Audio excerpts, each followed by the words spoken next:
черно, за да мине. Виждам само... Не виждаш ли, че не може да промени сценария? Това не носи информация. Но аз съм в Америка, сега!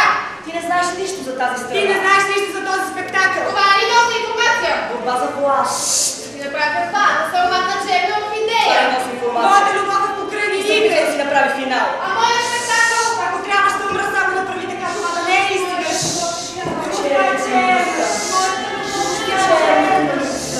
Това не носи информация.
Тя е всичко и е за всеки.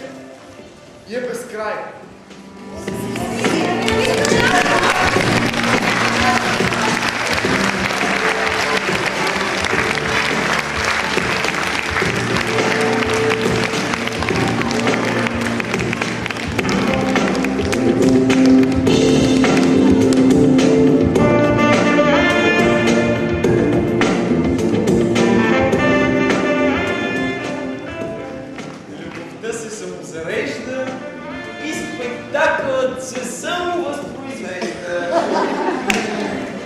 Можем ли тогава да променим големия план на сценария и до какво ни води това? Можем ли да спасим романтичната любов, когато тя предварително е поставена в рамките на думата романтична? И времето се променя, но не умира.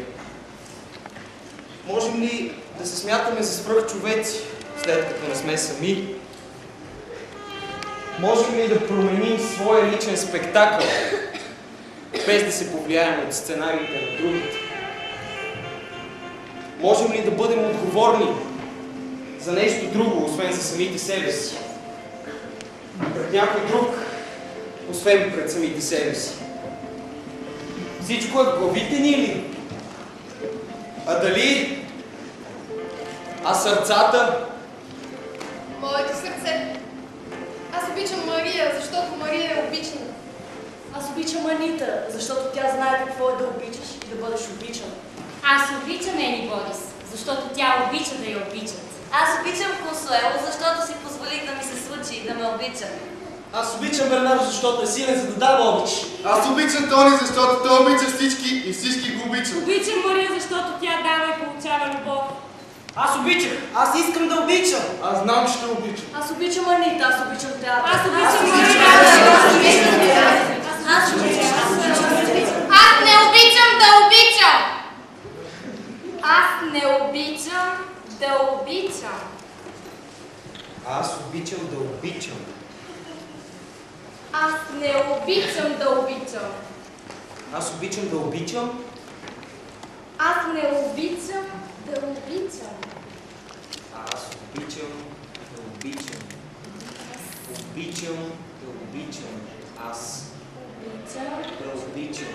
Аз обичам да обичам. Аз обичам да обичам.